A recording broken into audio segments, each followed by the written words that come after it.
Hi, it's Eliana at Awakening Cosmic Reality Show, and today I have Daniel Sala with me again. He is a researcher. Welcome, Daniel. Thanks. Thanks for having me. So, yeah, I think you wanted me to come on and talk about the series by Radu Cinamar, which is, I would argue maybe the most important series of our current generation. And this is objectively because the more I read it, the more it blows me away. And of course, I'm a little biased because I'm local, but and I recognize a lot of the locations, and I'm even as far as back as I could track, I'm from one of the second most recurring chain of mountains in the books, but still, they're just a treasure trove, I would say. And I can't overstate how people need to get their hands on this because you can't really absorb it all. I mean, you keep getting more and more, immersed as you read it. So you'll never fully understand it. That's how deep it is. Yeah, the Transylvania series of books that were written by Radu Cinamar and translated by Peter Moon. These books have a special significance to me because I had a past life as a Egyptian priest and architect named Calypso, and I helped to build the Egyptian Hall of Records, and then I had remote viewed the Romanian Sphinx, where I discovered these interesting tunnel systems underneath it, and where there's these crystalline supercomputer technology, and it allows you to holographically connect with your mind to see the past history events. So, and this was similar to what Radu Cinamar had written about, and when I looked at this, I got the distinction that the Meldakians had helped to create this technology, but they're not from the solar system, that they were seeded by other beings, and they were part of creating this holographic stuff. So can you elaborate more on these books? The series, we're doing 1, 2, and 3 books today. So can you talk about the overview, what the books are about, his experiences, and we'll start from there. Of course. Yeah, I figured the best thing to do is to go chronologically, and we'll definitely get to the architects of those tunnels, and maybe make some speculations there. But it's all very shrouded in mystery, I can assure you. If you can guess them, then you'll have gone further than the author and his friend Cesar. But I figured it best to cover them A to Z. So the first one is called Transylvanian Sunrise, and it starts with the birth of Cesar Brad, who is the main character in this book. And already you can tell that he's kind of a unique person because his birth was full of misadventures. For example, he had an enormous umbilical cord, which was very difficult for the doctor to cut. He had to use some inventive way of using digging in with a scalpel because it was too rubbery for scissors. So as soon as he was born, there were military men at the scene, and they erased his medical records. He was instantly, their target, and we'll get into why later. But it goes into detail about how the doctor had to give it up. He had no choice. His hands were tied as well, and there was a colonel there. And once he got some data about his birth, some specifics, then he told the doctor that this would happen. Then it goes a little bit into his early home life, which was also abnormal. For example, up to being 1 year old, he didn't cry once. Also, his parents had to make reports about him, and in exchange they would get a monthly allowance for this, which would make up for it. But also, until the age of 3, he wouldn't speak. He didn't utter a single word. And he was transfixed by one of his mother, who was an artist, her drawings, because in those times, it was difficult in those times in communist Romania.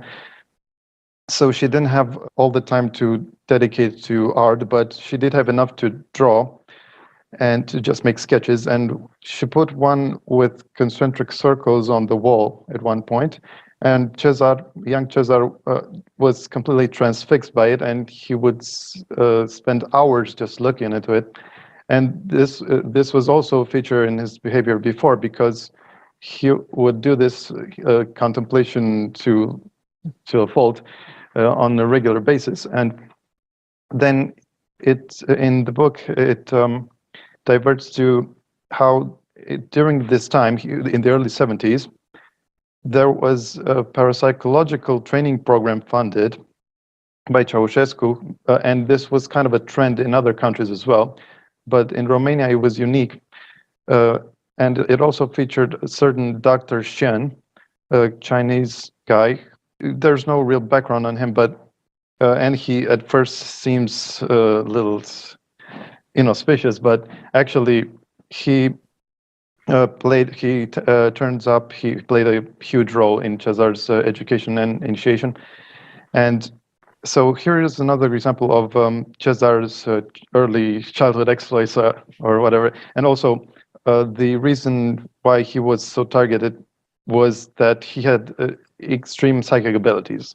And this is one of the accounts. For example, he was at school, and the teacher had the class memorize a poem, and he caught Cesar just wistfully looking at the window, and then she got mad at him and asked him to pay more attention, and he just innocently said that he already had the poem word by word in his mind the first time she had recited it. And of course, she was very skeptical, but she dug in and kind of half amused by this, she asked him to recite it, and he managed to do it. And not just that, but she did it with a couple more poems, which she only read to him once. And not just that, but he had perfect intonation and no pauses or anything. And another time, he was at home, and the first time, actually, this was in third grade, the event with the poem, but before that, his first words, because I mentioned that he was quite silent, his first words was that I need space to think. And he could already form entire sentences, because this was at an event where there was too much company in his house. And the other example of his powers was that one time he got visited by his aunt, and he looked at her inquisitively, and then told her that she shouldn't go home by car. She should avoid that. And the reason, she probably had something in her aura or something, but there was an emergency, as she had to go back earlier than she had planned, because she was from our town. Because at first she had answered that she was going to go back by train and she shouldn't worry. But because of this emergency, she had to go by car. And of course, you know what happened is that she was involved in an accident and she lost her life. But yeah, after this, he describes how during one of his many meditations, Radu is a documentarian for this, and I'll get into how he got involved later, but Cesar, during his elementary school years, he just, in one of his deep contemplations, where he would go into other realms, subtle realms, he just crossed his legs on the bed and got into an out-of-body experience. And this time, he was more powerful than usual, and he even levitated, and about half a meter over the bed. And his mother just happened to enter the room at that point, and she let out a shrill yell. And yeah, she got startled, but she had to report it, because one of the stipulations that was given to her by the colonel that also visited in the hospital was that she had to always include any really conspicuous, phenomena like this. And so she did report it, and at that point, the military men that visited him in the hospital also came, and among them was Dr. Shen. And they took him away from home, and they took him to the aforementioned training program that it's based on parapsychology. And I also wanted to maybe throw it to you to ask you, why do you think that people are targeted for psionics this way? Is it strictly to do with ETDNA, or is it something else? Sometimes it's to do with DNA, like if you've had past lives as galactic extraterrestrials, sometimes you have memories of what was in those past lives, and the military might want to extract those memories. So that's one aspect. And the other is to study the DNA itself, how the sequencing works, how it could potentially activate these abilities. But sometimes your DNA has nothing to do with it, and it's just the psionic abilities themselves that they want to study, how that works in the brain, because every person's brain has a unique signature, right? So it might be a difference of sequence where the abilities are activating and how it's connected potentially to even the human genetics. The junk DNA that is now being discovered, not as junk because it activates other things. So it's all interconnected. They study everything, but they want to know how you activate the abilities, how it naturally happens, and how to replicate that sequencing to reverse engineer it if they can, and others who might not have that latently waking up, discover the process, how to mass reverse it and trigger it in others.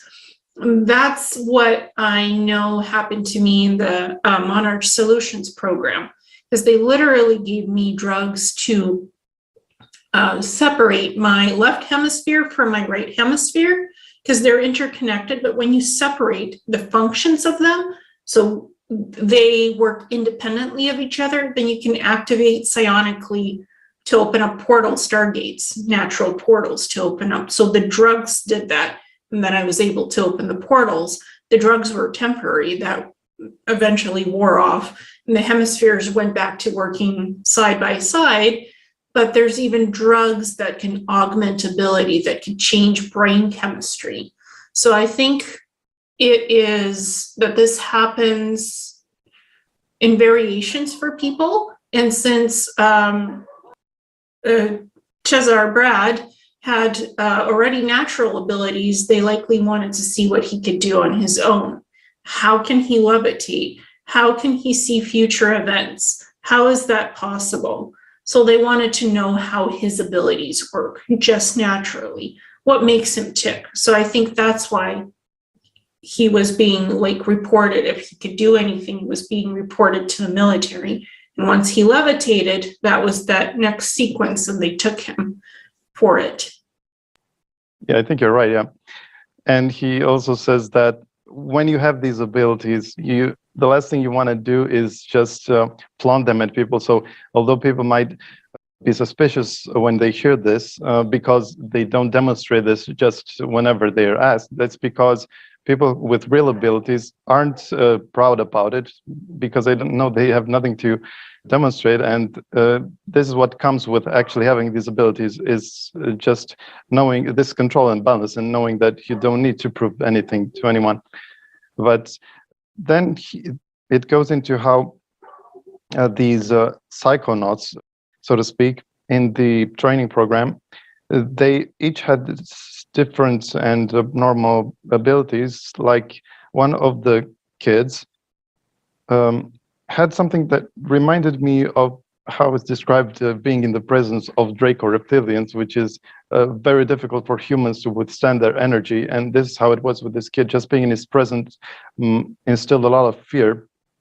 And also he could telekinetically move objects. And not just that, but Cesar said that he actually kind of befriended him and got him to do the most difficult task, in his opinion, which is to levitate a sphere of water. And another boy managed to predict events to a certain period, which got larger and larger over the years, to something like 28 hours. in the end was the largest extent. And he also mentioned that during his astral travels, you can by and large go anywhere, including off planet, although they are very different feelings and states there. But you are still limited by, for example, if you want to find out extremely secret information, you're not just going to be able to do that, because there are always astral guardians, depending on what you want to find out. So it just because you cannot go out of body, it's not a get out of jail, and you don't have ultimate power. And so the next big thing in this book is that it starts to describe how this training program, which later branched off more and more.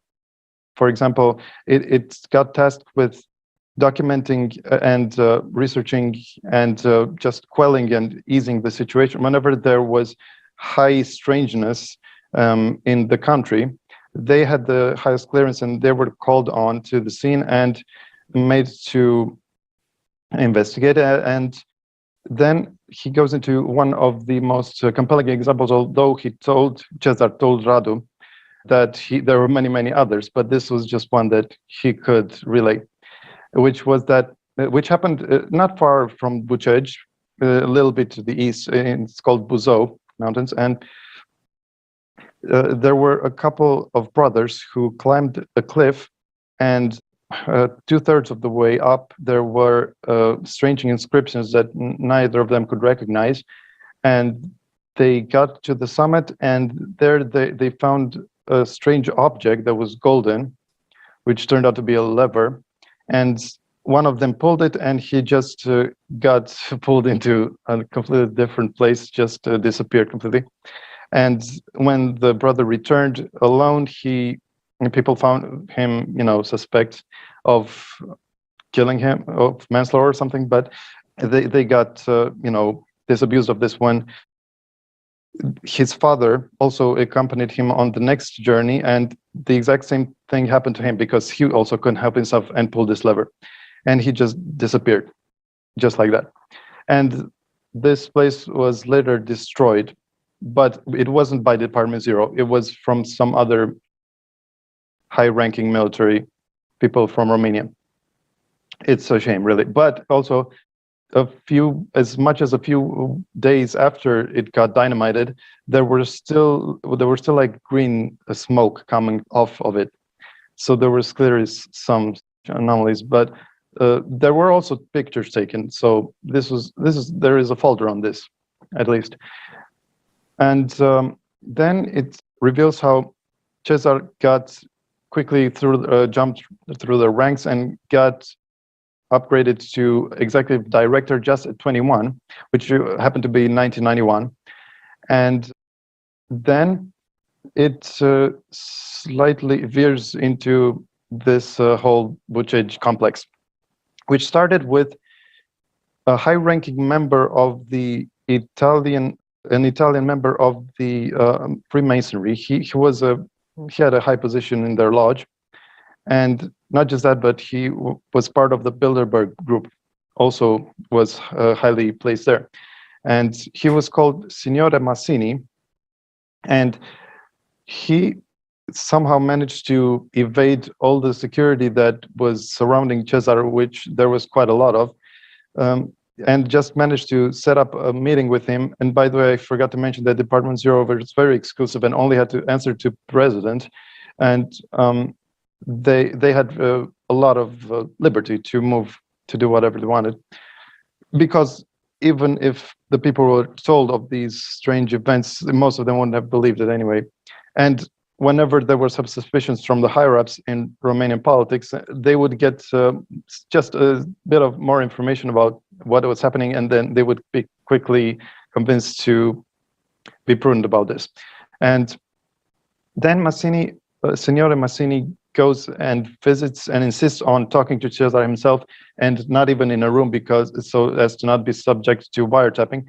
He wanted to talk to him outside in the forest next to the base, which was, as far as I can understand, was Bucej, but it doesn't say. It's still mysterious in this first book.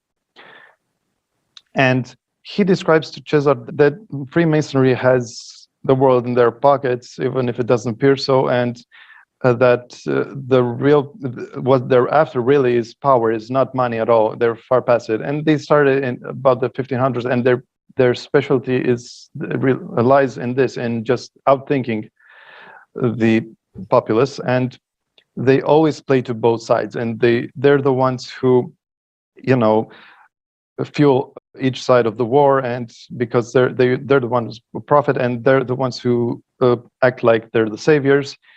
And he also mentioned that this Bilderberg group, because Cesar got a bit ahead of himself, and after he heard that Signore Massini was offering him a position, trying to lure him in this, in his organization, Signore Massini assured him that he couldn't ever be part of the Bilderberg group as much as he wanted to, because it goes so deep that it goes out of this world. And this was, might I add, that this book came out in, I think, 2003 or 4. So, and this is one of the many disclosures that were ahead of their time. So the reason why Signore Massini was there in the first place was that he wanted to just co-opt this structure that was observed by geodesic, very advanced military satellites that were, controlled from the Pentagon, and they scanned the whole world and found these very characteristic and strange phenomena here in Romania and in Baghdad, which were a certain frequency of a shield that couldn't be penetrated with their rays, and it was the shapes made them question their origins, which was specific and neat, and it was half sphere under the Bucegi mountain, and it continued in a tunnel, but even the tunnel didn't have any connection to the outside. So it was doubly perplexing there. And the one in Baghdad was smaller, but it had the same makeup. And this will come to find that the most likely reason why they went in Iraq in the first place, they invaded, was to appropriate this. It's because it's known that Iraqis don't have access to this. It's all in the Americans' pocket. And also, the other conspicuous fact is that soon after this discovery, Romania entered NATO, and without any effort, just like that. And we got visited by the President Bush at the time, and all these other things.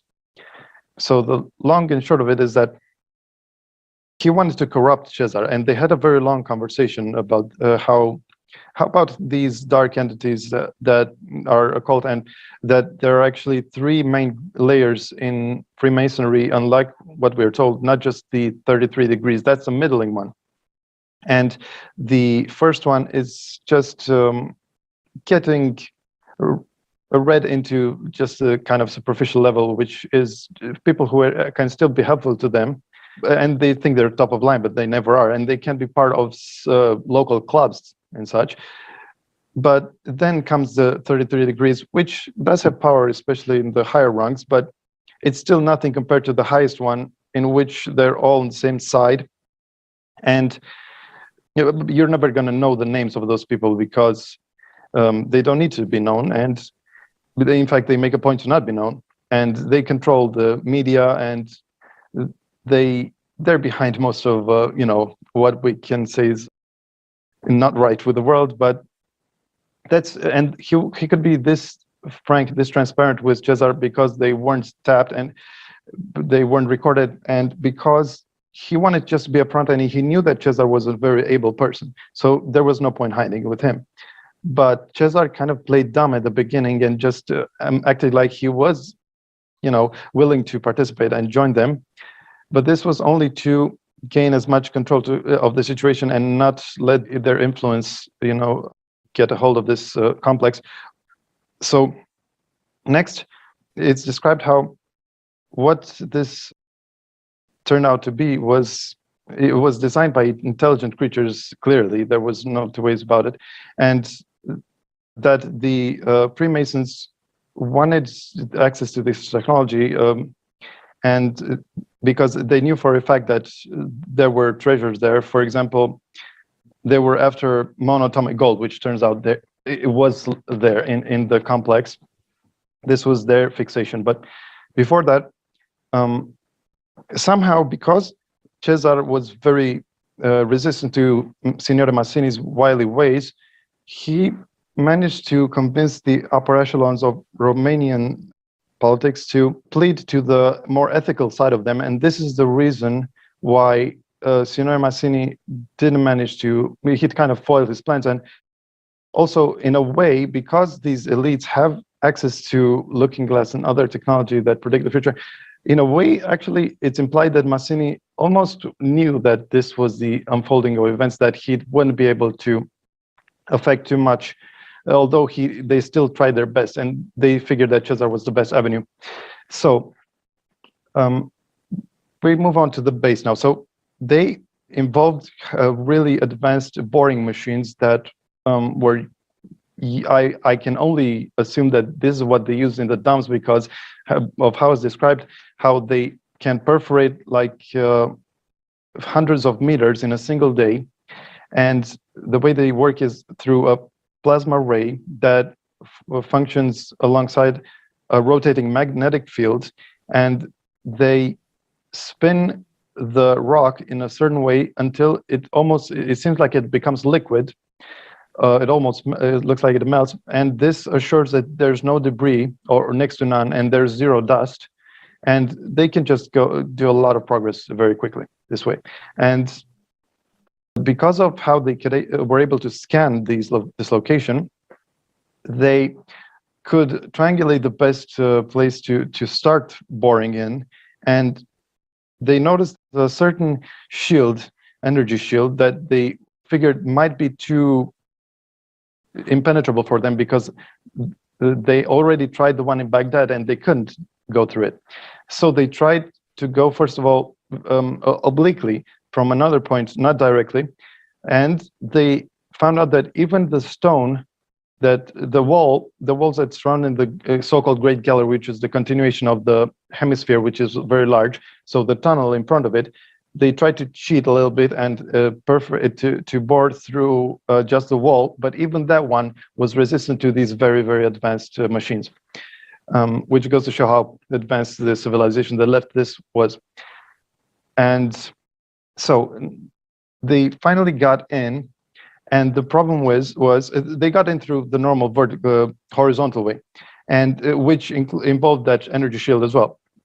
However, they got a little too enthusiastic. A few men, without authorization, just ran in, and they actually perished this way. And yeah, that's the reason why the energy shield is put there. And also, it had some strange behavior. For example, if you threw something inorganic at it, it would just pulverize it. For example, a stone. But if you try to throw like an organic thing, like say an apple, then it would just throw it back. It would just repel it. And Cesar, after those deaths, she also used this as an excuse to not let Mazzini in. So in a way, it helped him a lot, because Mazzini wanted to get his mitts on it as soon as they got in. But so Cesar, just at one point, because he was the head of this operation, along with General Obadia, and he just while trying to figure out how to get through this shield, he just felt an inner confidence that he was kind of at one. He resonated with the shield, and he felt that he could just go through it. And so he just put his hand on it. He just felt a little bit of feedback, not too much. And so this encouraged him, and he just went through it. And then he could press an engraving in the shape of a triangle on the wall, and this deactivated the energy shield, and so everyone could get in that way. And this is my first parallel with the SSV, that Rebecca Rose mentions that she was underground in the Mars mantis layers, and they had very similar sounding technology that was actually left there by ancient civilizations, because it wasn't the mantis. So apparently the mantis got there after the big cataclysm that I believe the reptilians were involved in. Do you know what the reptilians were involved in? Well, I remember that the reptilians had destroyed Atlantis 2 million years ago, and that was mentioned in the last show, specifically the Draco. So the reptilians also had incursions on Mars, on Tiamat. Tiamat was actually destroyed partially because the reptilians made everybody go crazy there. So it was like a blood rage. So, and on Mars, there was a huge nuclear war that caused that scarring on the surface. So the reptilians had a part in that somewhat, but they caused a lot of infighting on the civilized worlds. So I know a little bit. I know the Lyran reptilian wars. So reptilians had parts to play in it. But the Martians were misusing their own technology, and the beings on Tiamat and Maldak as well. So there was a lot of different things that combined the stuff to just implode. It's not just the reptilians. There were other things involved. Sure, yeah. And at any rate, this underground layer of the mantids, who otherwise lived just in huts, I heard, but they settle in these layers, these underground buildings that were left by advanced ETs before them, and they were very opulent and felt alive because they were visited by this SSP asset, Rebecca Rose, and she mentioned that they also had this frequency, this barrier of vibration, because this was the what kept people from going through this. You're just frequency of vibration, aka level of consciousness, and apparently it worked against the invading, Americans in her case, because they couldn't go through them, and so it was a stalemate there. And so in any case, the material in the Great Gallery, as it's called, is the one they couldn't penetrate, and you can't damage it with anything, even fire. It seems like it absorbs fire as well, and they couldn't leave any marks with any tool.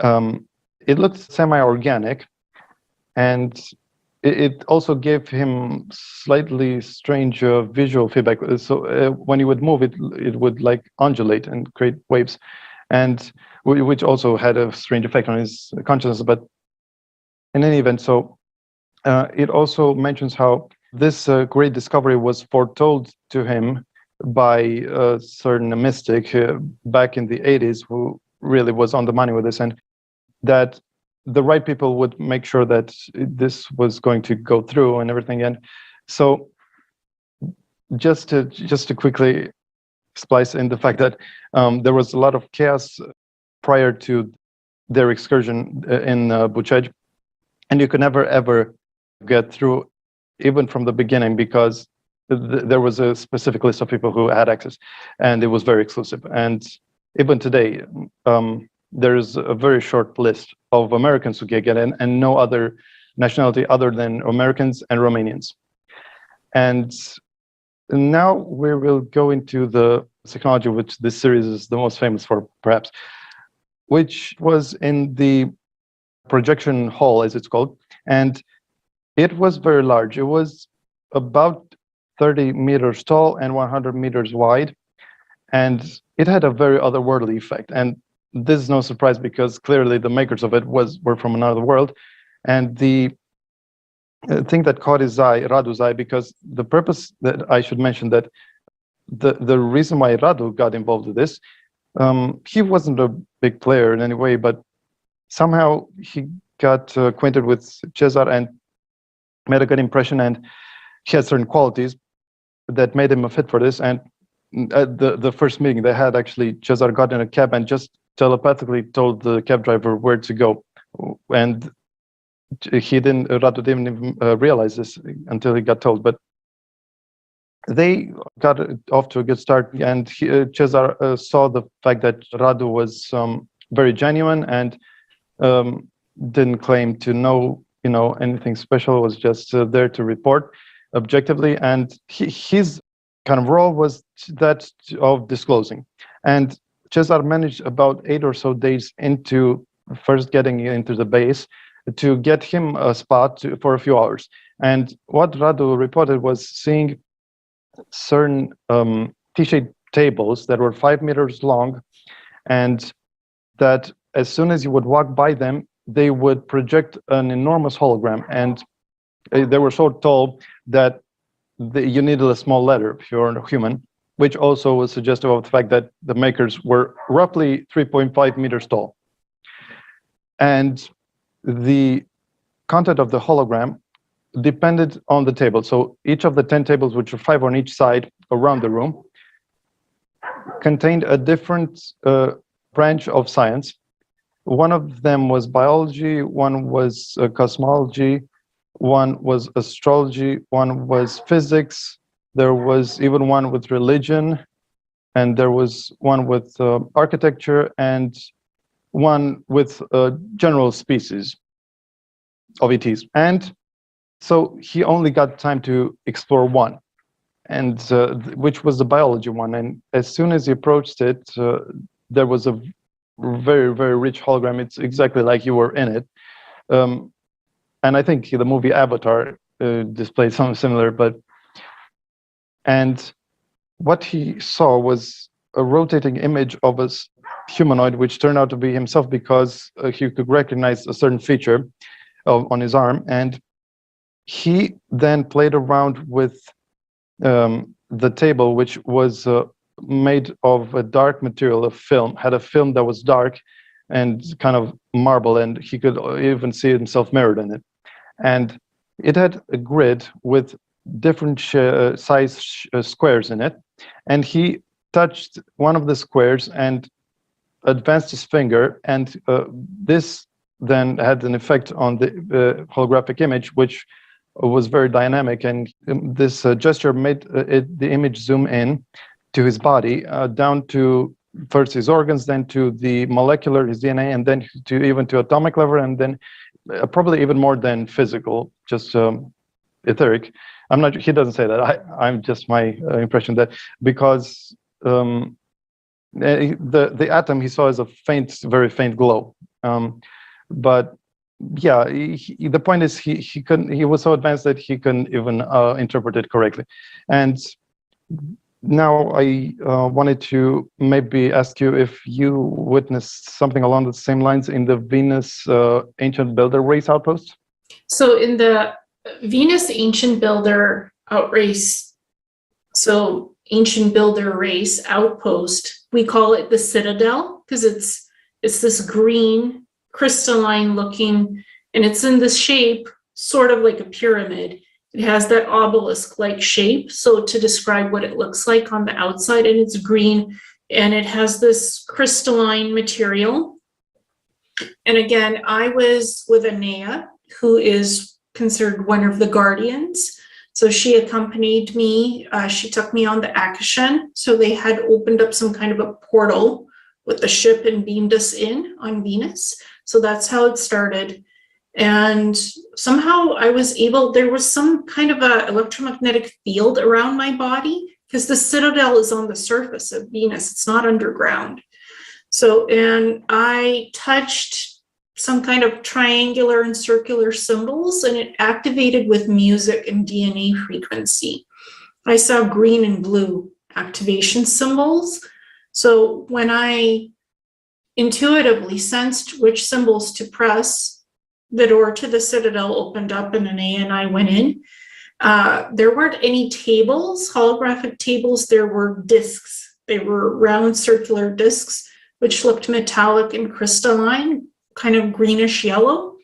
And it had different combinations of what you could see: animals, plants, ships, solar systems. So when you touch it, right, when you touch it with your hand, it activates the hologram above the disc, and you can choose what you want to see in categories. If you want to learn about ETs in a certain solar system, you just think with your mind to connect to that specific information, and the disk itself access it holographically, gets access to it, and you get to read all the information. But it's a telepathic or a psychic connection.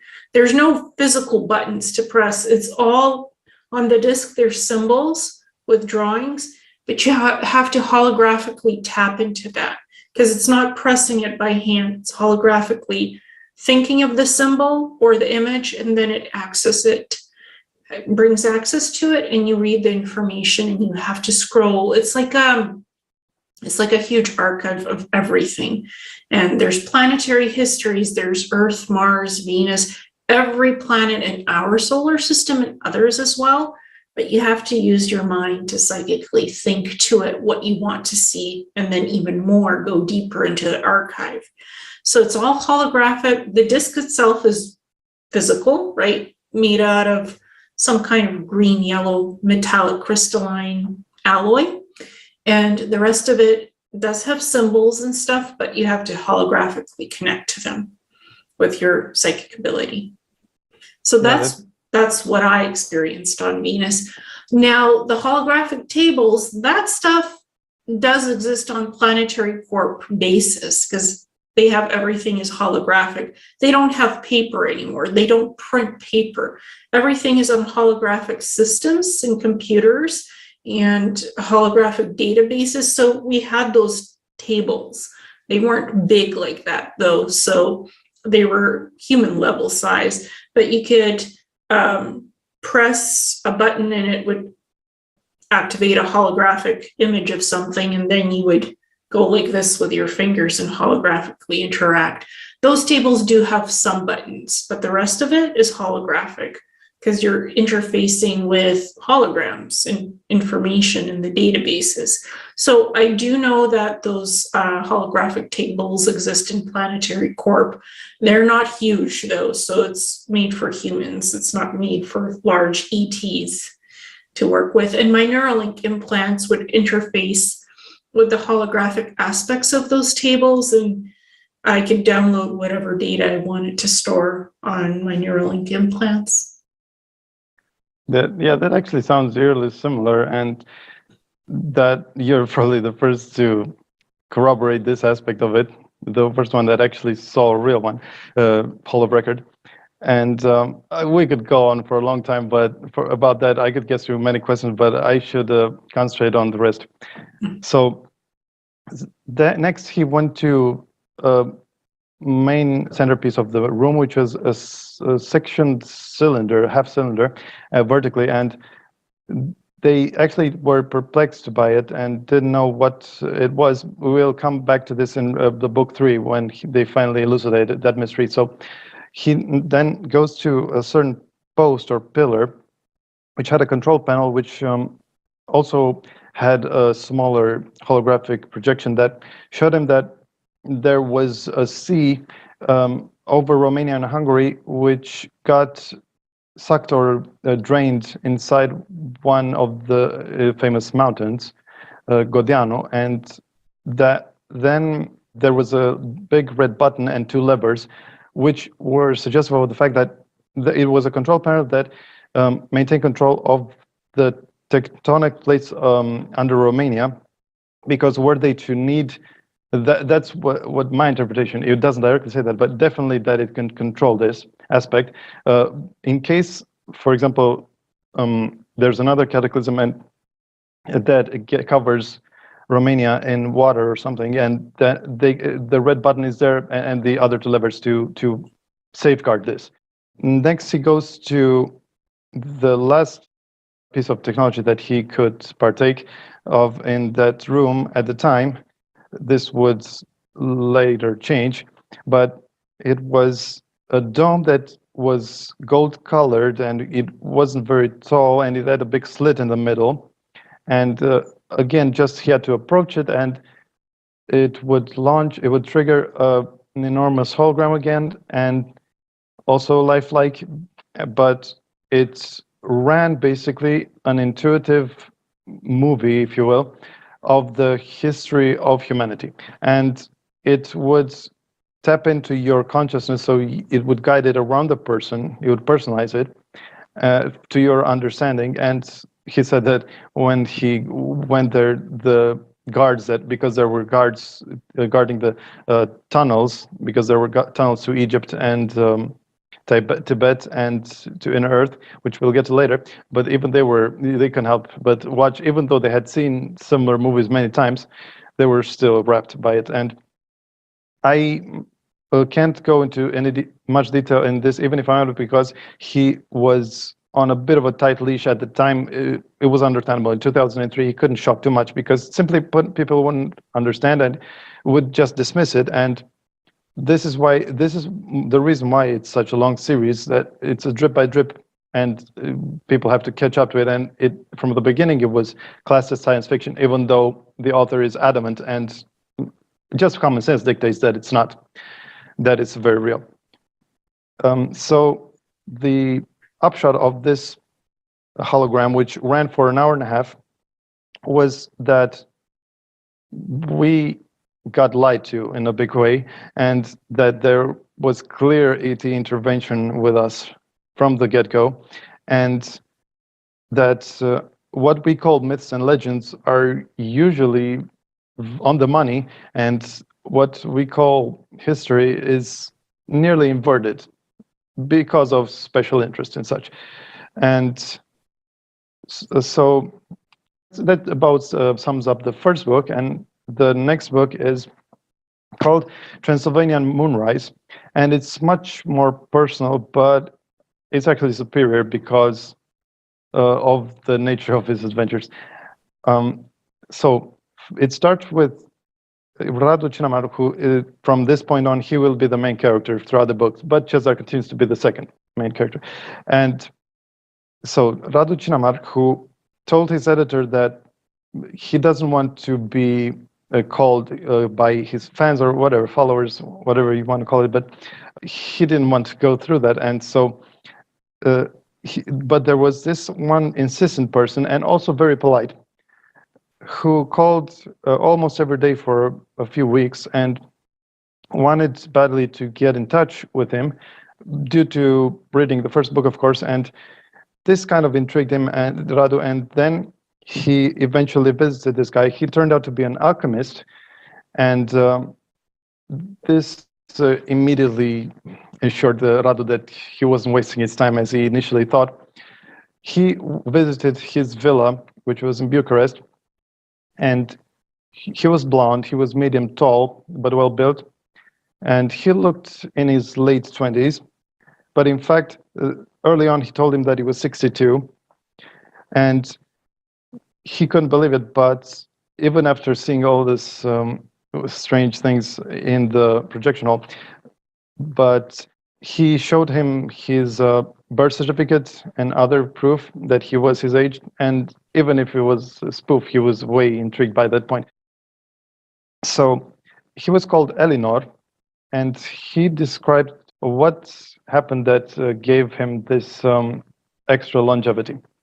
And it was a certain ancestor of his, which was born in the 1400s in Germany, and his father would do regular trips to Asia, to the Arabian Peninsula, and there, in one of these mercantile trips, he and his father got attacked, and his father actually died.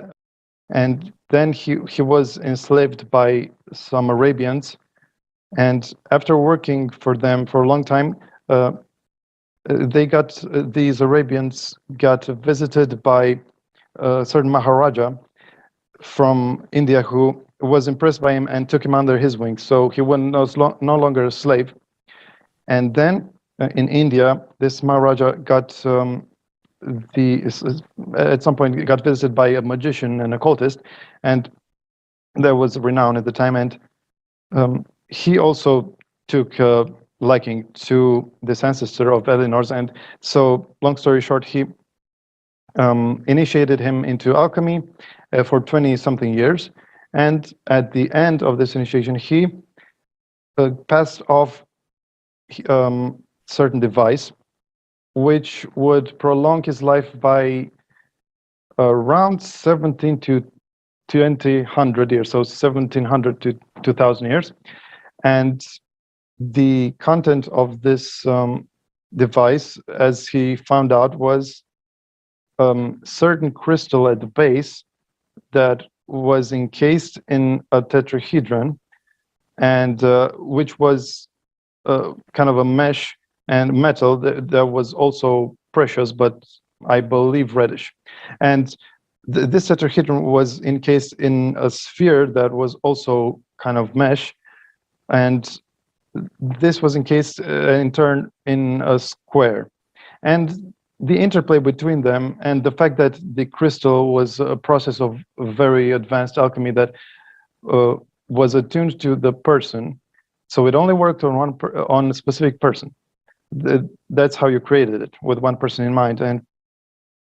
And so this ancestor, I shouldn't go into his genealogy, how he got to know Eleanor, because it's a little too much.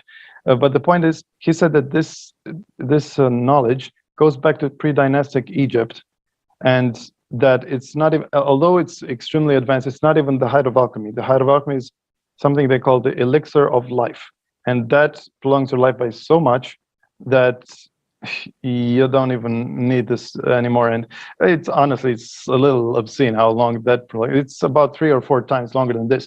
But anyway, I just wanted to note that I believe you did a remote viewing of this device, and that was one of a kind. And if you can quickly go over what you saw when you remote viewed it.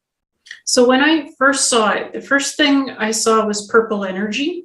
And I'm like, that's the activator of the crystal. The energy field activates the crystal within. Then I saw like a cube with a square and a circular sphere, and then other spheres and kind of connectors, like metallic connectors around this device. And I heard in my head, life extension by 300 years. And I haven't even read these books. Just as a disclaimer, I have not read any of Radu Cinemar's books. I was just listening to an account of Eleanor, just listening from a Michael Sala interview with Peter Moon, this guy named Eleanor, an alchemist. And then I started, by connecting to Eleanor, I started to see this device, life extension device, and it was an impromptu, I would say, remote viewing, because usually remote viewing, you have to have a target, it's all set up. But this was a spontaneous remote viewing. I heard Eleanor, 300 years, age regression device, and I was taken into this device without any description of it, without anything. And it spins. There's a lot of energy that spins it. But you have to, in your mind, be able to connect to this purple energy field to activate the crystal within. If you can't activate the crystal, the device won't work for you. So there's a certain purple frequency you have to tap into to activate the crystal, and to activate the rest of the device. And it spins. There's a lot of energy around it. And then you have to be around the device a lot for the age regression properties to work correctly. Because if you're away from it, then it's not as potent in reversing the age to keep you looking younger. And I can tie this into the biological drug serums on Planetary Corp, because they create certain antigens, certain serums that you dermally inject with an injector into the neck. After a couple of days, you start to become younger and you look like you're in your 30s. And then every couple of months, they inject you with the serums and you keep, again, being younger, and you stay at 30. You don't get older or younger, you stay at 30. So that's what I remember happening to me in my 60 and back. So the technology might be different, but the results are the same. Cool. And you weren't aware of the fact that you needed to be close to this device as is described in the book. You just saw that. You just felt that. Yeah. Cool. And I wrote it down, and it was fast. And I was writing this remote viewing and drawing it on a piece of scrap paper. It wasn't like I planned any of it. It was just the name Eleanor, age regression device, energy frequency that was mentioned. And it's took me into this device. And I'm like, okay, I'm glad I have a pen and paper here, because if I didn't, it wouldn't have, I wouldn't have been able, because I was taking notes on the interview, right? Peter Moon was describing the books. But again, the moment he said Eleanor, an age regression device, I was taken into the spontaneous remote viewing. And then when I came out of that remote viewing, half of the video had been done already, and they'd discussed the device apparently, and I was tuned out, and I'm like, oh, okay. I guess while I was remote viewing the device, they were talking about it, and I was off remote viewing that, so I didn't pay any attention. And then when I re-listened to that video, I'm like, wow, okay, I just remote viewed that, and I didn't know they were going to talk about it in the video later on, but they did. And Peter Moon got a hold of something similar in Mount Shasta, a device that looks similar to what Eleanor had. And it makes him feel healthier, apparently, because it has those similar shapes and a crystal in the middle. So even now, people have been able to supposedly replicate these devices to some extent and feel healthier. I don't know if it reverses the aging process, but it certainly helps to keep everything in the environment nicely balanced and gives you good health, from what Peter Moon got in Mount Shasta. Yeah, but I'm willing to bet that those are very pale limitations, because this requires so much skill and hundreds of years, because the point of alchemy and the main goal in it is to bypass the reincarnation cycle, which also Eleanor goes in depth in, that it's so clear that this is how that souls recycle, and it's absurd to think that you have only this life, and all you'll ever learn is just now. And that it explains how to manage to go around this gives you an edge, because you no longer have to relearn everything, because you always will have this amnesia whenever you do reincarnate.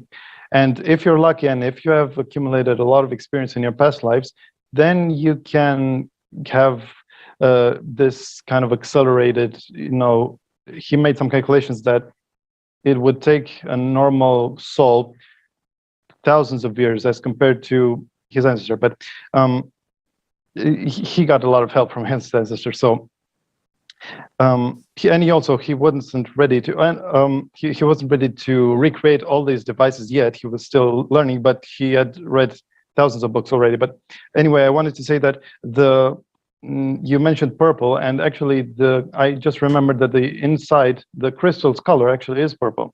I'm almost certain. Then that indeed you have to be near it, and even if you weren't the designated person, Radu could still feel its imprint, and it was very strong. And Eleanor told him that it gave him a balance and just vitality. It's not that there was some extreme, abnormal energy. It's just he put everything in place in terms of his body. And so then he also makes a point that the most egregious act you can do in this life is to commit suicide, because then you will have undone all the progress, and you will have to pay for that in future lifetimes. And there's no going around this. And not just Eleanor, but also other characters in the book, for example, Dr. Shen and Cesar, are insistent that karma is real and that you shouldn't mess around with it. And also, Leslie, in this conversation, which is the first third of the book, they talk about past lives and how important it is to be aware of them. And I think you can go quickly. You're more qualified to quickly, give your opinion about why it's important to remember your past lives. Past lives can help you understand technology better. It can help you understand yourself better. Sometimes you're connected to other people from your past lives incarnating in this lifetime, so you're on a journey together. For me, past life stuff actually helped me with my medical journey. I remember being a Pleiadian and my blood had more plasma in it. My blood was blue. So in this lifetime, my body had been damaged by reptilians in my immune system. So my plasma, you can say, is dirty. I don't produce clean plasma. So I do plasma infusions to regenerate and repair my body. I use clean human plasma to do that, to infuse myself. So by accessing my past life memories as the Pleiadian with more plasma in my blue blood, it instantly healed wounds, it healed broken bones, it healed body damage. So I'm like, okay, well, what if I take that memory from my past lifetime and I apply it to myself in this lifetime? And I remember on Mars, retrieving my SSP memories, also making biological drug serums, plasma antigens, different variations to keep my immune system healthy. So why don't I take those two and see if I can apply it here right now on me? And it worked. My immune system is normal now. It is boosted by the plasma, but I constantly have to do it to maintain this degree of health. But it worked. So sometimes you get access to past life stuff that is applicable, actively applicable in the medical field, in the science field, in technology. For me, it's regenerative medicine. That's how it's applicable to me for solving my immune problem of fixing my immune system and removing brain damage and inflammation in my brain. Because I had white matter lesions, now I don't because of doing the plasma therapy. So past life stuff can help with health. It could help with technology. It could help with understanding soul mission, life purpose, that kind of stuff. Why you are who you are in this life, because you carry certain galactic traits of past life ET genetics that gets carried over to even human bodies, because your soul has that vibration, that frequency. So the past life stuff can help you understand all of that and much more probably. So this is how I can best describe past lives and what I got from it when I explored them. Right. Yeah, that's cool.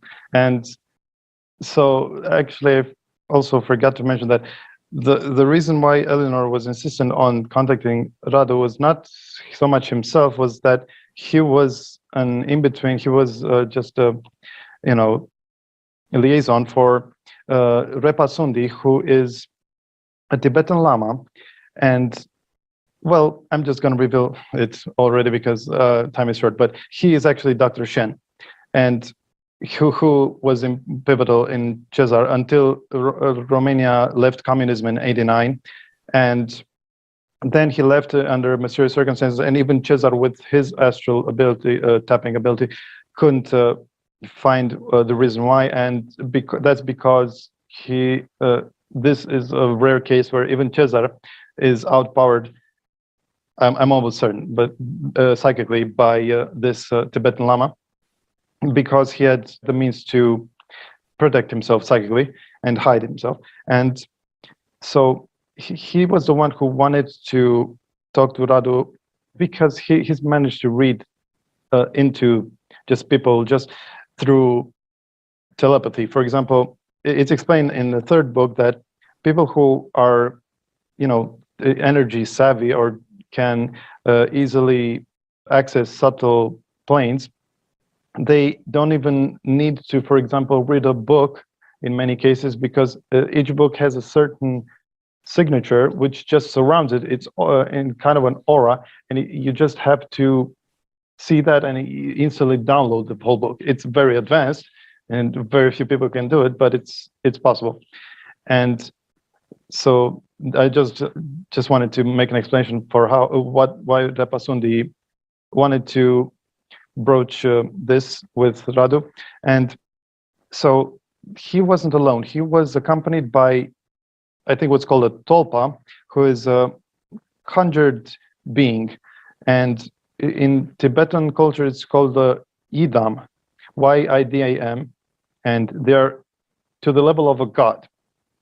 Although this sounds too much, but they take so much practice and so much discipline and self-control to create, and very few manage to do it. And you have to more or less be a hermit because of the amount of meditation and concentration it takes. So it also involves sacred geometry and maintaining certain shapes in your mind and then playing around. But it obviously doesn't give the blueprint, but yeah, it paints approximate idea. And so the reason why it's to the level of a god is that, first of all, he manifests physically as well, and Repasundi was multidimensional as well. But he had very powerful abilities, these idams, each of them, and they each have a certain role that is different. For example, this one was protective, but he was of the terrible kind. He looked very menacing, although he wasn't. But when he entered the room, he immediately shook up Radu by him. And looking closer around his body, he could see kind of undulations like you would see in the desert, the distortions. And whenever he would zoom into one with his eyes, they would disappear. But that was indicative of the fact that he was multidimensional, and that he only chose to show himself because he knew that he could in this case. But if he were to walk down the street, more often than not, he wouldn't be seen, just because of this ability of his to alter his frequency of vibration, which is the element that determines whether you are seen or not. Because if you were fourth density, he could just turn it off and on at will. And so he also, to ease Cesar's worries, he intentionally gave him like peaceful, tranquil states, induced it in him. He was that powerful, and just nice forest smells. And at one point, he even, with Repasundi's accord, communicated to him with his voice, which was otherworldly. And at any rate, Repasundi then tells him eventually of the mission that he has in mind for him, which is he wanted him to go through some acceleration in his spiritual involvement, because of he had a big role to play in this whole movement that involved that the Bucegi complex was, the crux, the what do you want to call linchpin to. Mm-hmm. And he wanted to fast track Radu's involvement by having him visit a certain cave, which he was so off the beaten path in Radu's case that he knew that there was no point even describing any aspect of the story. So they just went on a trip to the Apusen Mountains, and also it turns out that those mountains were the location for Rama and Sita in the Ramayana. They weren't in India because of the nature of the vegetation and animals there, which match this place, and also because it was confirmed by the characters. At any rate, they went there, and this will be relevant later, but they went to the Apusen Mountains, and Repasundi made sure to only slightly, at a very slow rate, go through a portal. At first, only the horizon would morph into a different image, which was much more stern, and it was dark, which made sense because it was in Tibet, which was, and they were in the morning in Romania, which was a different side of the earth. So they slowly, more and more morphed the landscape until they were completely in another place, which is Tibet, with Tibetan mountains, which a very secluded place that no one has access to, because it's an important marker, and it represents a transition point. And it's only hinted because of how new people were, how raw this information was at the time, that it was hinted heavily that it was a transition point to Hollow Earth, which is only spelled out in the fifth book. So before that transition point, he was made to visit a very large opening in a cave, and Repasundi, Eleanor, and Radu, and the Idam, although they wouldn't need the Idam too much until that up to that point. And also, he mentions that the protective Idam, in fact, phenomena that surround us often can be an Idam that is higher dimensional and is fighting with other elemental entities that can manifest through, for example, bad weather and just many other natural things that we consider natural, but in fact are not. And so he went into this cave. That was the whole purpose of this mission. And inside, he was met with another person at the level of a god, but in this case, she was even addressed as a goddess from the get-go. And she was called Makandi. She was clearly not human. She was blue, and some parts of her were deep blue, but she was very luminous and clearly very advanced. And because just her aura was more than Radu could withstand.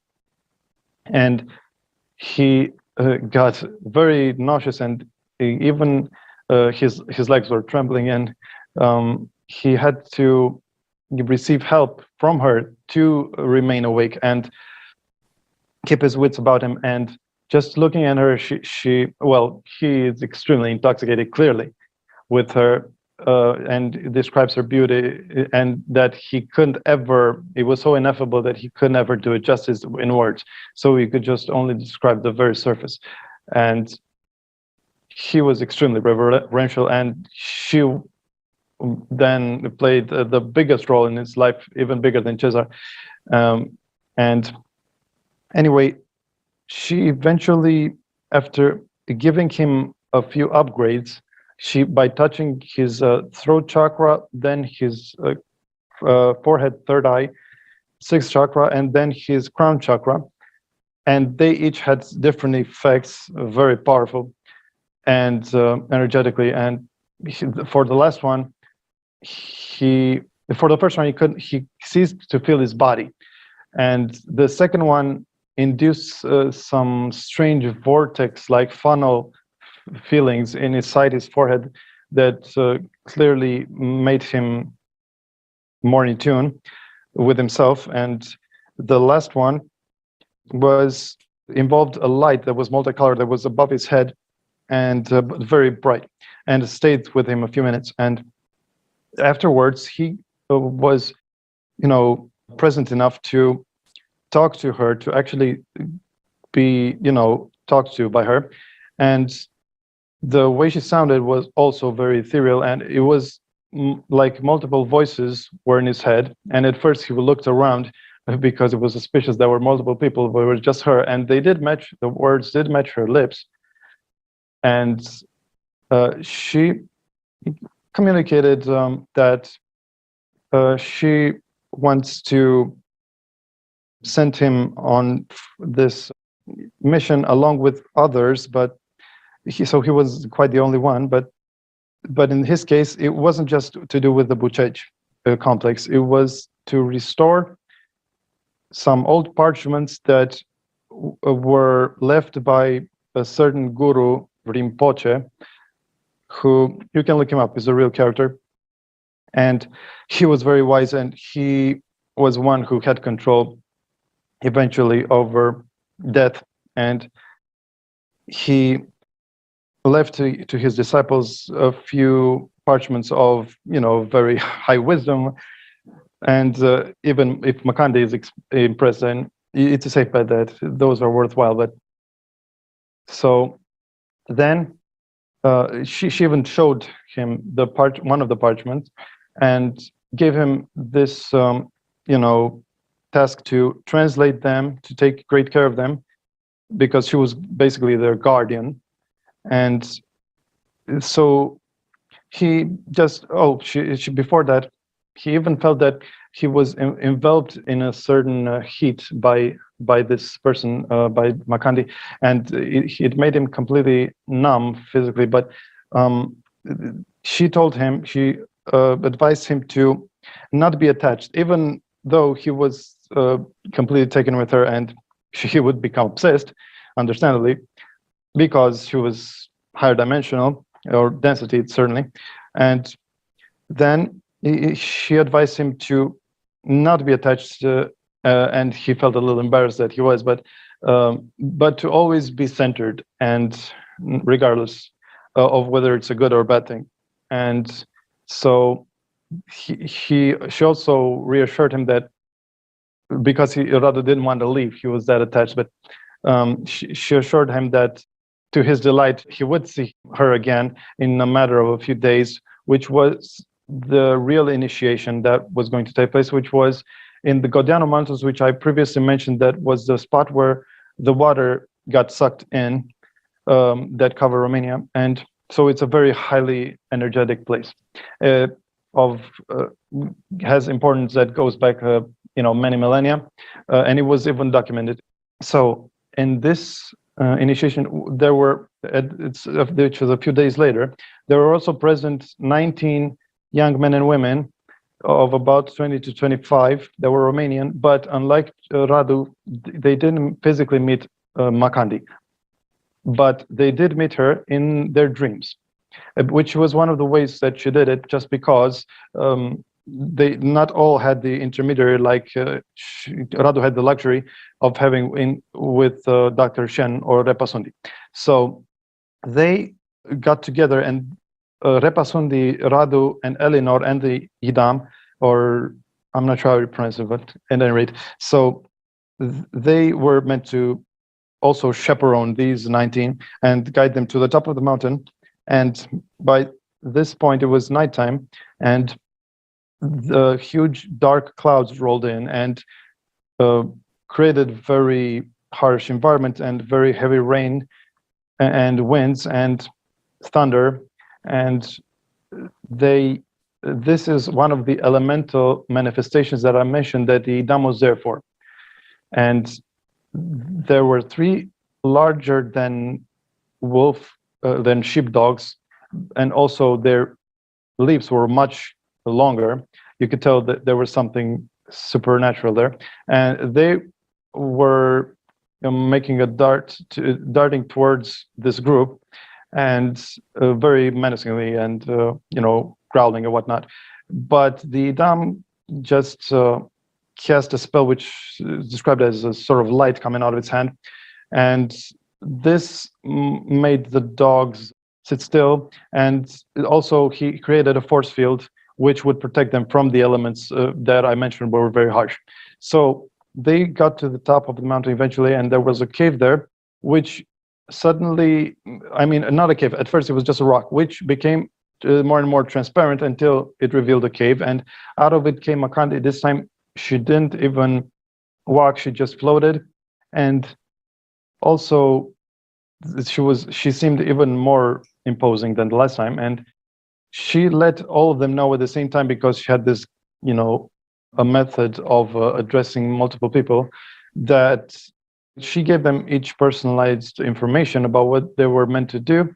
And for Radu, is particularly powerful, and he was the last to leave there, and he was so marked by what he heard that was even more powerful than in the cave, that he ended up on the ground for 7 hours in a very deep trance, which he said that was extremely peaceful, the most peaceful and at ease, and one way himself that he felt before or after.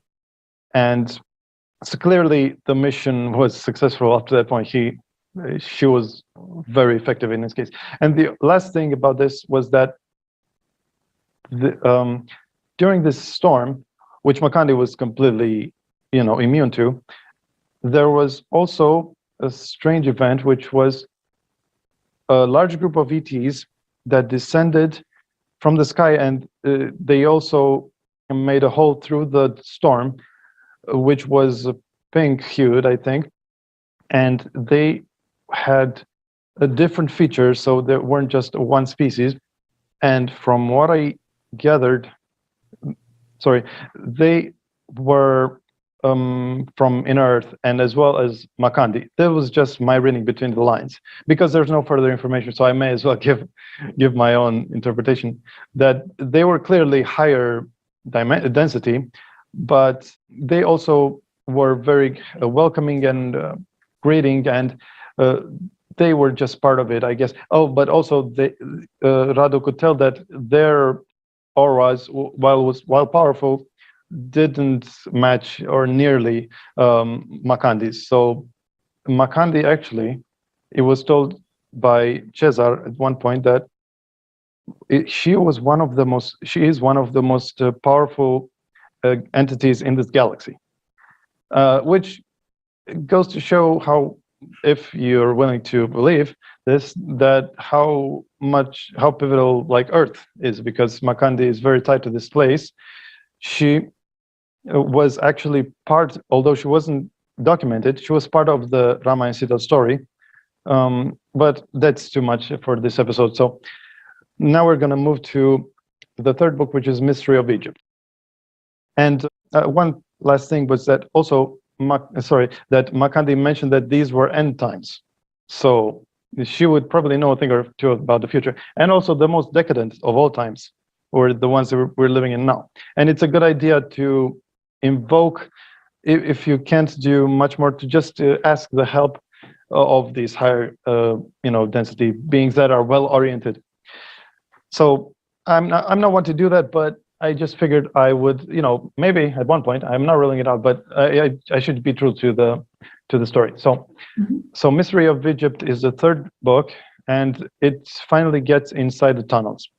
So this was actually the most advanced tunnel, it turns out, but and the last one to be made. But first, so Radu goes and gets to live in Eleanor's villa, because Eleanor goes from place to place because all these alchemists can't settle in one place for too long to not draw attention to themselves. It's one of the drawbacks that comes with this. And so he just wanted to mention that to convince Radu of his alchemy exploits, he gave him just 2 drops of an elixir.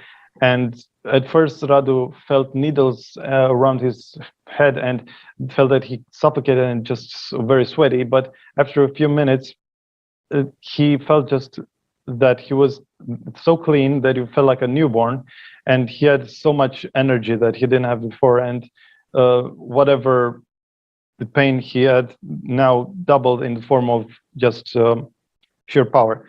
And so he wanted more, but then Eleanor assured him that this is the whole point of alchemy, is just to establish harmony, and to any more would have completely destabilized him and sent him to another world that it's a question, it's up in the air whether he would have had it in him to come back from. So also then, while in Eleanor's villa, he gets visited by Cesar, but the way this visit happened was very synchronistic, because it was just when Radu was thinking how he misses Cesar, because he didn't get to meet him very often up to that point, just a couple of times a year.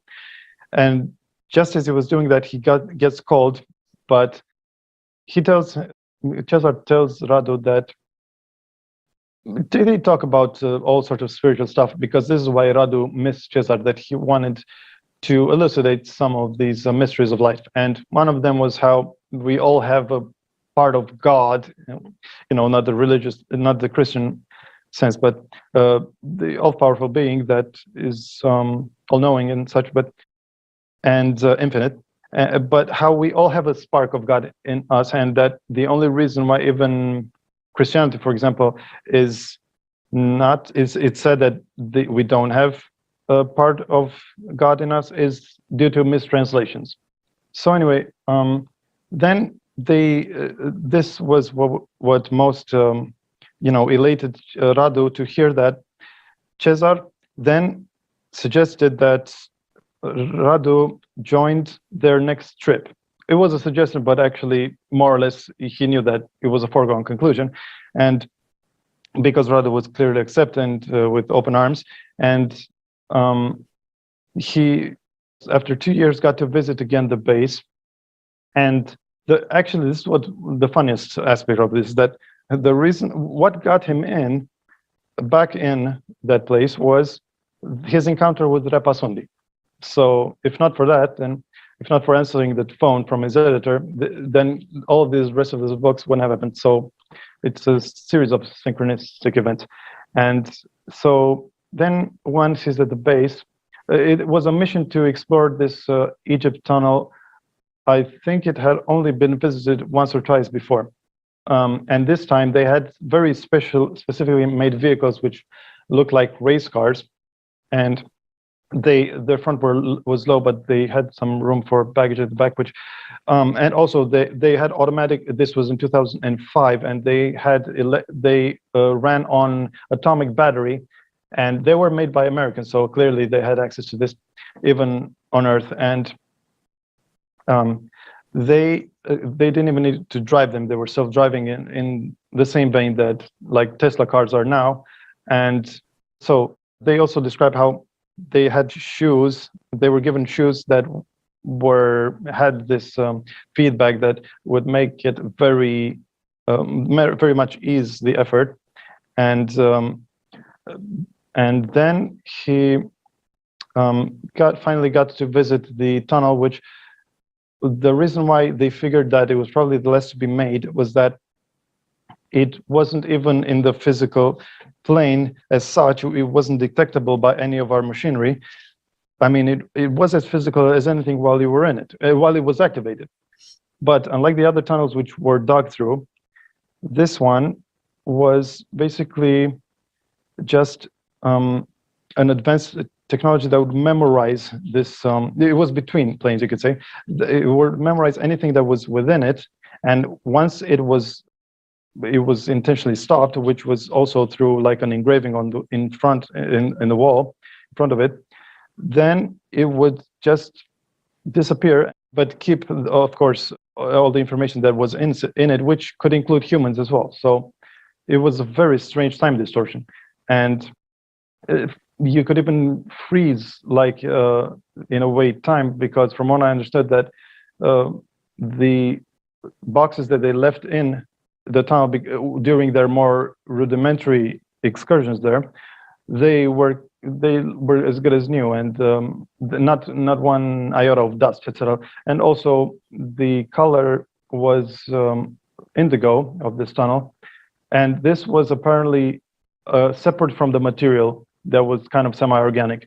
It was an intentional color, and it gave you the ability to. It was the most conducive to meditation, and it made you a little sleepy, but it also induced like a lot of confidence and just psychic ability. And but they had to take measures inside the car to make it more opaque, so they wouldn't be overtaken by it. So anyway, they made it to the end of the tunnel and to the occult room. But before that, I had to mention that one of the people on the trip was an American called Aiden, who was about 30 years old, and he had a self-made laptop that was holographic.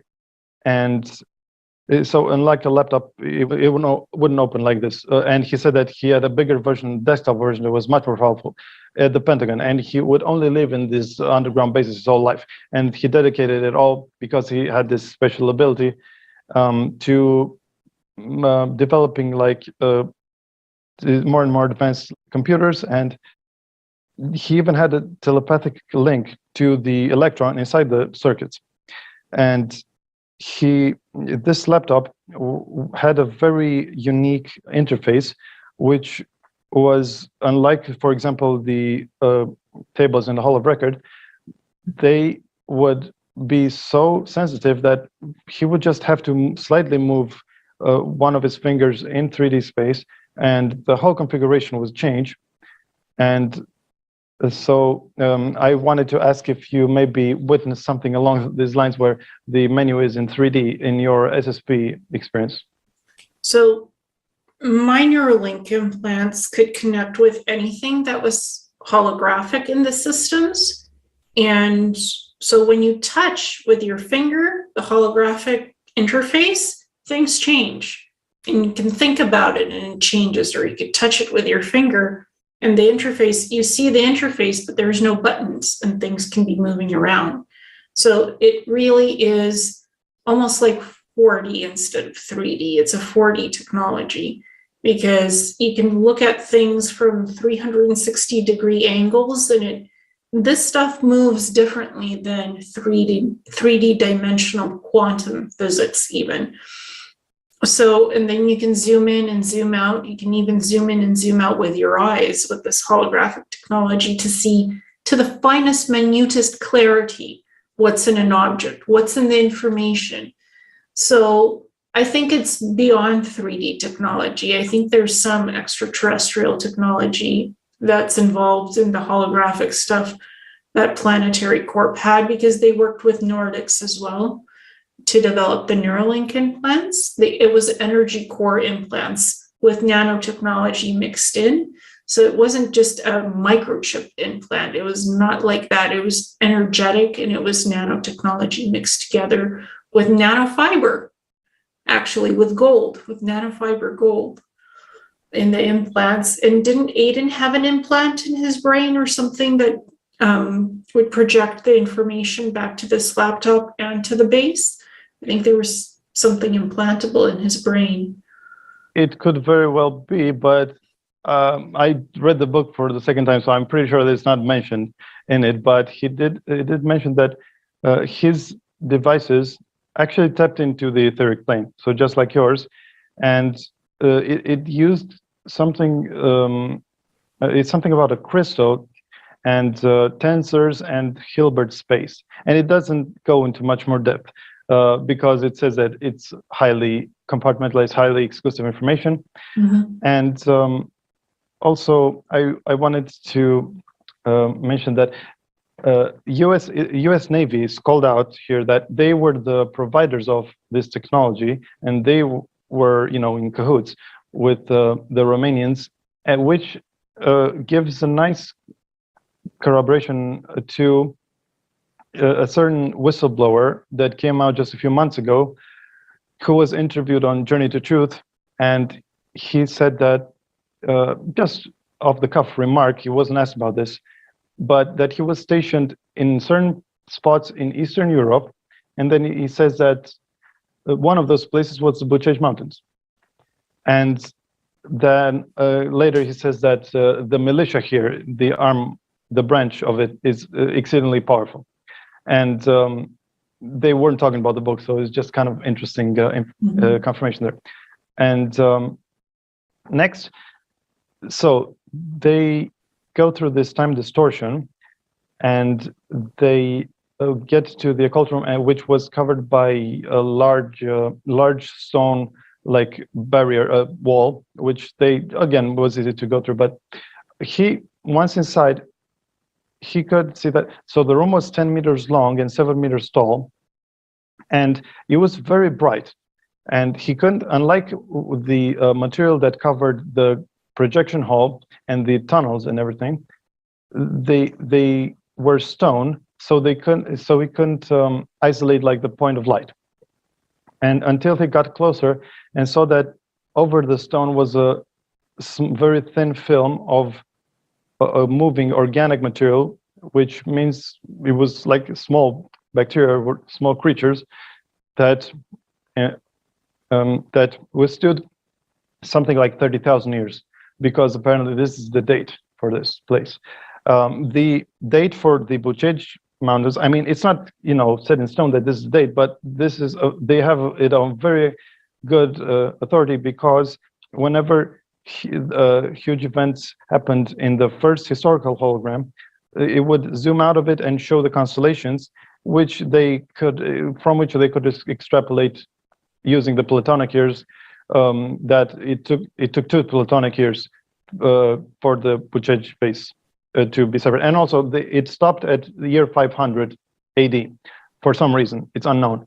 But that's when the hologram stopped, the historical one. And anyway, so they, inside the occult room, he could see, so it wasn't quite as imposing as the projection, but it was still remarkable. From the start, he could see an object that was floating, and from about a meter or less from the ground, and it was shimmering, and it was gold done, and he could just play around with it, and he touched it, and he would, when he would press it with his whole body, only then would it register a little bit of a tilt. But then he got encouraged to just climb it, and it turns out that it's one of those anti-grav platforms that we later hear about as in accounts of like inner Earth people. But I'm getting ahead of myself. But apparently, was it like an anti-gravitic surfboard, almost like? In fact, he uses the analogy that it's the surf shaped, and I was going to ask you. After I describe a little bit of its specifics, how do you think it's controlled? So its specifics were this layer of gold was actually very thin, only 4 millimeters, and then it was a millimeter of a metal that was extraterrestrial, and inside it was hollow, so that made it light, and it had a place where you would put your feet, and it was something like 1.5 meters long, I would say. And he got on it, and Cesar told him that the way you can control it is by focusing our attention on a blue crystal, which was the only real feature that stood out on it, other than the gold, which was in the place in front of the square, the rectangle designated for the legs. So you would have to communicate with it, and Cesar was the guy who managed to interpret it correctly and to maneuver it. Up to then, it was a mystery. And if you weren't clear about where you wanted to go, it would just stop. So you would be protected in a way. And yeah, I wanted to ask you, first of all, do you have such consciousness-controlled vehicles in SSP in your memory? Well, I remember that the Planetary Corp was trying to incorporate crystalline systems, and they had to create quantum drives instead of hyperspace drives or plasma drives. They had to switch up their systems to try to incorporate crystalline technologies on metallic ships. So it's not like you can just stick a crystalline system into anything. You have to change everything within a ship to even make it work correctly. You can't just use an old system with a newer crystalline system. You have to take out everything you had before, and you have to put the crystalline systems in, because they're sentient, they're bio-living. You can't just put metal with bio-living and expect it to work with an older system of some kind of a hyperdrive or something. You have to remove the old systems and put in the new crystalline system. So you're almost like rebuilding your ship from the ground up. That's what I remember them having to do to even make that technology work within their infrastructure of the ships. I don't remember any hoverboards like that. So all I remember in Planetary Corp, in order to make crystalline systems work with something that you already have built, you have to remove all the other components from the systems of the ships and put in these new crystalline, integrative, sentient, bio-living, sentient components in order to make it work. Old and the new, make old and the new work together. It's like a reintegration process, which takes time. It takes time to do.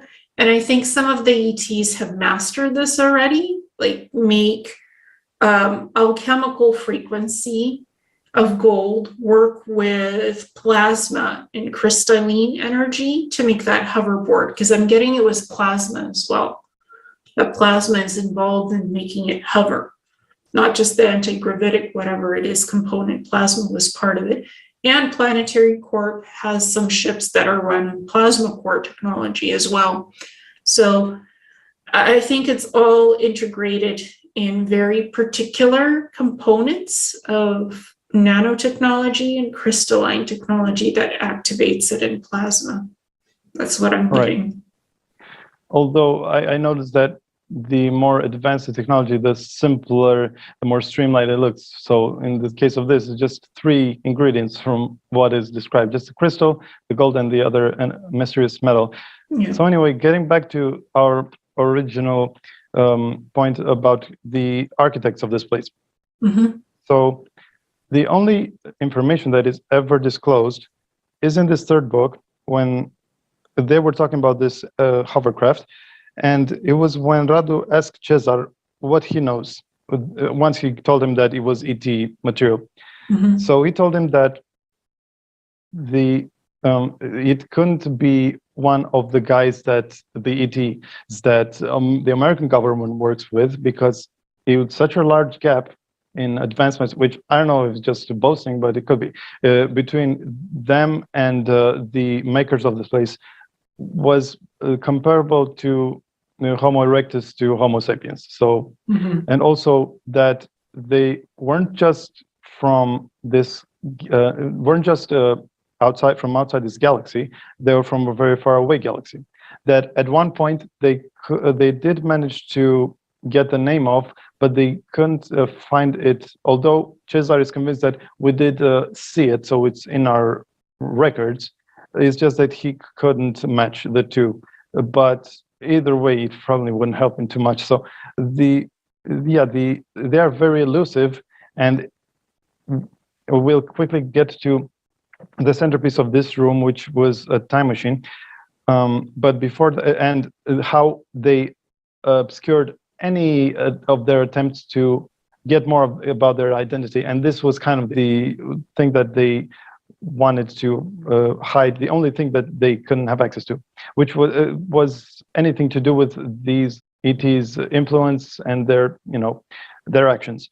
So the next thing that he explored was large, actually 2 walls that were stacked with tablets, so to their fullest. So they were spread apart a very small distance, and they were shiny. They were, I think, looked like platinum, but it wasn't platinum.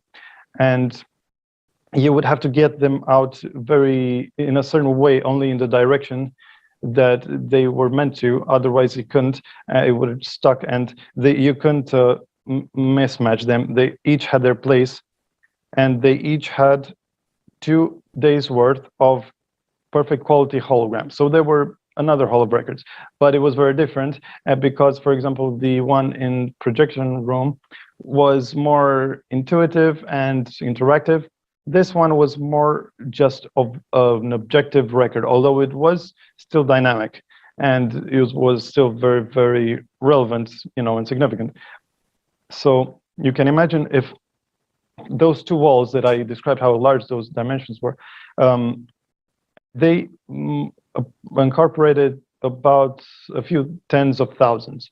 So if you multiply that by 2 days, that would take a lot of scientists a lot of lifetimes to go through it all. So, but they did find a way eventually to record them through their own proprietary technology, but not quite a full clarity, but about 80%. So they did their job there. And so they were actually puzzled by what these tablets represented at first, until one of the explorers there, or scientists or researchers, just touched the side of it. I think it swiped it, and the hologram just projected. And in the case of Radu, when he did that, he got showed a hologram of a galaxy in which he saw bright luminescences that were very frequent, and he understood that those represented supernovas, or really tumultuous events, and that the saga of that particular galaxy was a very sad one, and it was dying. And even though it was in extremely fast motion, uh, he could tell that it was an unnaturally, devastating course there. So he just didn't want to inquire anymore. He just closed it. So that was the tablets, and of course, by now they have downloaded all of it. And yeah, I heard about Peter Moon's supposition that they have a base in Colorado where they interpret it, but it doesn't matter. It's hard to say. So anyway, next they went to the main event of the room, which was this time machine, which turned out to be pretty much the same, although scaled to humans, of the contraption that was mysterious to them in the first in the projection hall. So it was also that half cylinder that was, I think, semi-transparent, and it contained a place where you'd sit that was about 70 centimeters from the ground, and also a band or strap that would go against your spinal column, and one that would go against your forehead, which contained crystals that were neatly aligned and different colors. And then when he saw it, Cesar was alongside him and explained that it wasn't a regular time machine like you would know from mass media, pop culture. It was one that you only went with your consciousness, and went in with your consciousness, and which actually sounds like it would be a bad thing, but in fact is much preferable. And he did mention how people, just humans without aid of devices, can get to time travel on their own, not just consciousness only, but also with their physical body. But they have to answer to higher entities when they do that, and they can't mess around with time. So in pretty much all respects, it's better just to go with your consciousness, because you get subtler imprints with all 5 senses, but even more because you get stuff that is in the Akash, from the Akashic records, which is a recording of everything, and just instantaneous. So just you save time that way as well, but you get a lot of just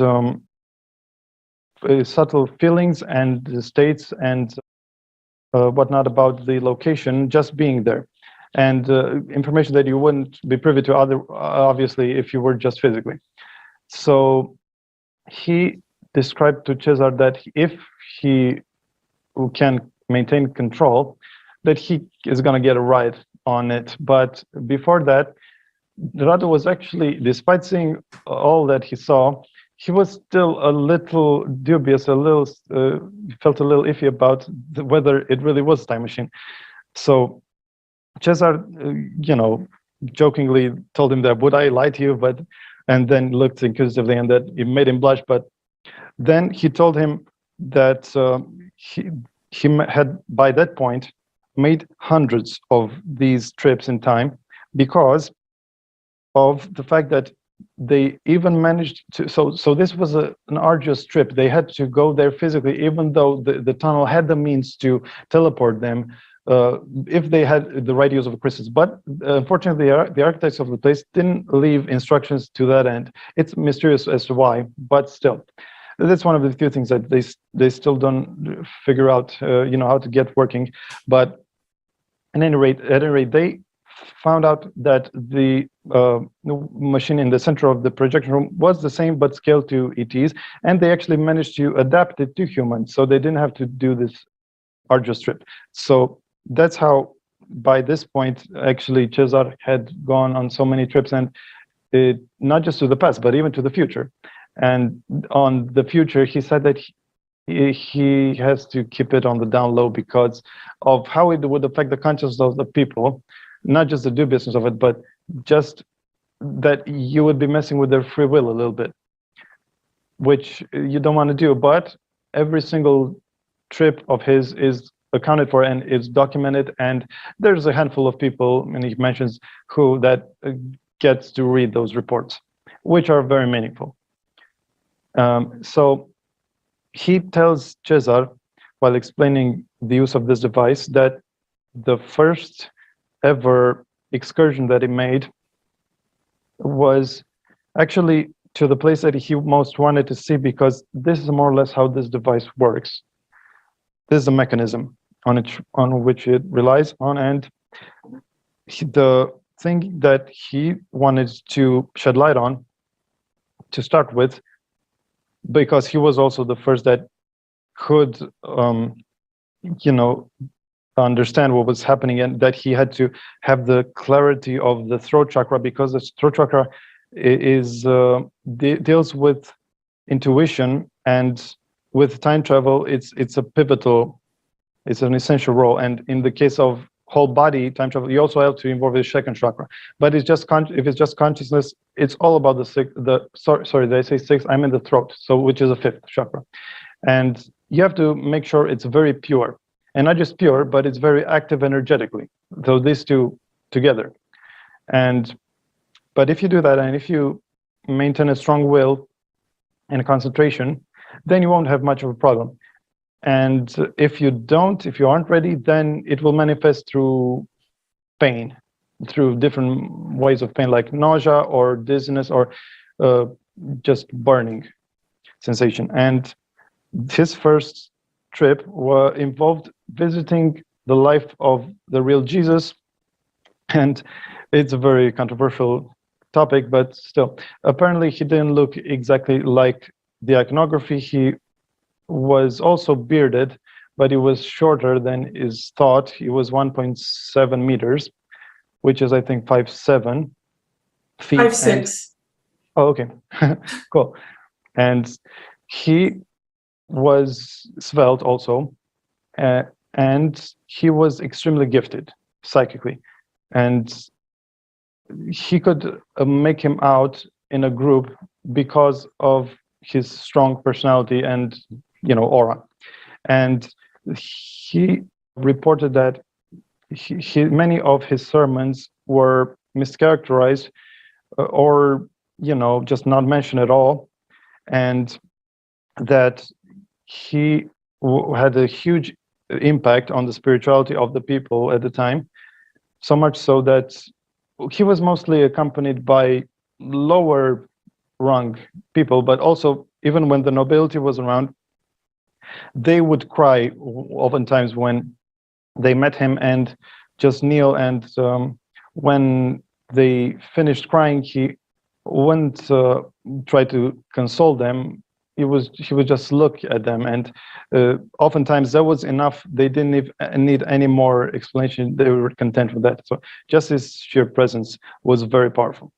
Mm-hmm. And so also similar to Makandi, the way he spoke when he did speak to Cesar, because this was the most fun part for me, was that he actually recognized Cesar in this time travel excursion, that he felt. So whenever you did visit a place this way, you would usually see it from a bird's eye view, and Jesus sensed his consciousness and just turned to it and told him that he's on the right path and that he should keep doing what he's doing. And he, for this reason, treasures this memory the most of all of them.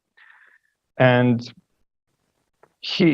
people were transposed when they were around him. And so there are many more details. There's about 20 to 30 pages on this, and it's definitely worth checking out. But then it mentions how there was a crucifixion, and this is not just mentioned in this book, but also in the first through the historical hologram. But I'm a little, uncertain about this after Farsight's remote viewing, because they are pretty comprehensive about how it did take place, but it was a kind of a ruse because it was someone else in its place. I don't know if the Chinamar covered this intentionally, but it's definitely a worthwhile remote viewing. And I know you mentioned them in your book, so I thought just to pass it along. But anyway, they did mention the crucifixion, that there was a storm that brewed, and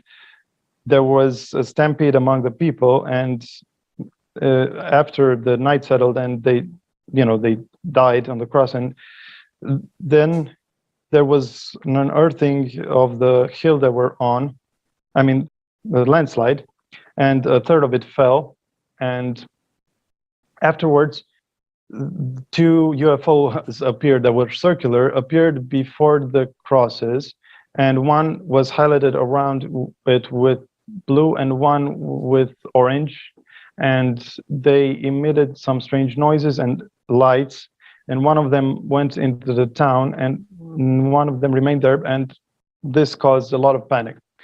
And it's left there kind of, mysteriously, to make of it what you will. Mm-hmm. It doesn't say who Jesus was, so it doesn't lay any claim there.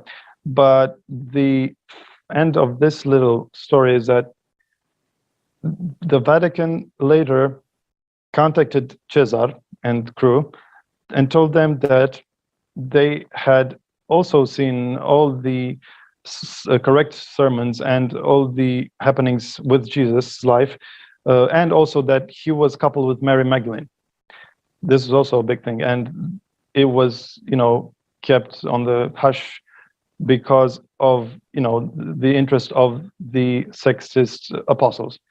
And so then the Vatican confirmed all these events and through the chronovisor. So they had a different technology, and they even allowed one of them to visit and see for themselves. And so, that was a nice bit of confirmation. And so the final bit about this book is that Radu wanted to prove his worth as well in the group.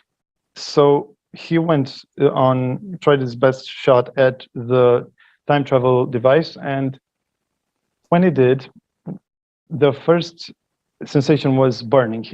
It burned him. He wasn't quite ready yet. And he also used to agitated and too stressed out because of all his excitement. But normally he would have withstood it from the start because he did undergo all those upgrades from Makandi, I would think. But eventually he did manage to go in one place, which was actually also Makandi's dwelling. But she didn't stay there for very long, and he wasn't satisfied just with seeing that because it was very short-lived. So after a break, and with the psychological aid of Cesar, he went back and actually managed to make some elucidations in the sense that on their way to the occult room, Aiden, the guy with the technology, made some discoveries that from the pyramid of Cheops, there was a tunnel that was heading, so no one would have access to it. It was very secretive, and it was coming out from those underground tunnels from under the Giza Plateau. But it was very clearly headed towards the occult room with the intent to just breach it. And the thing is, it stopped about 2/3 of the way, and unexplainably so, and it just dug downwards. And then one of the guys who was part of these unacknowledged special access programs told them that he was actually a few years ago enlisted to visit that place to investigate it, and he found a reptilian skeleton there. And it was a completely different species from these guys and from humans that were the guys who wanted to access this Hall of Records. And then it was left up in the air who they were and any other information. So that's why Radu's mind went to this event, but he didn't. All he could manage to find was that they were indeed using laser technology that had a blue tint to it to cut this triangular, actually, tunnel, which is kind of odd. But they were very threatening looking, probably reptilians, and that scared him and pretty much made him, retreat from the vision. But still, he could at least, confirm everything, and that was about the slightly anticlimactic end of the third book. And should I continue with the fourth? We'll continue that for next time for part two. I'll just mention that I did encounter things in the Atlantean outpost in Antarctica. They're called the crystalline Neuralink chairs, and they also, if you've had past lifetimes in Atlantis, which I had as a mermaid and a geneticist, so I was able to go inside the Atlantean outposts to study the crystalline Neuralink chairs. And when I would sit in one, it looked like stone with crystal on it. When I would sit in it or touch the hieroglyphics, the blue-green hieroglyphics on it, it would show me past events of historical stuff on Earth and on Mars, which I was interested in. So it allowed you to project your thought consciousness into the past or the future, and it would also open up Stargate portals if you connected a certain frequency to it with your mind. So that kind of technology also exists in Antarctica, those technologies. I just, I wanted to make a point to not look at my notes, but now that I look at them, I see that after the time machine, I wrote to ask you about the Neuralink chairs in Antarctica. So you just read my mind. Maybe it was some telepathy there, but... Well, because I was comparing what Radu Cinemar had seen with the time travel machine, I was comparing that to the Neuralink implants in my new books.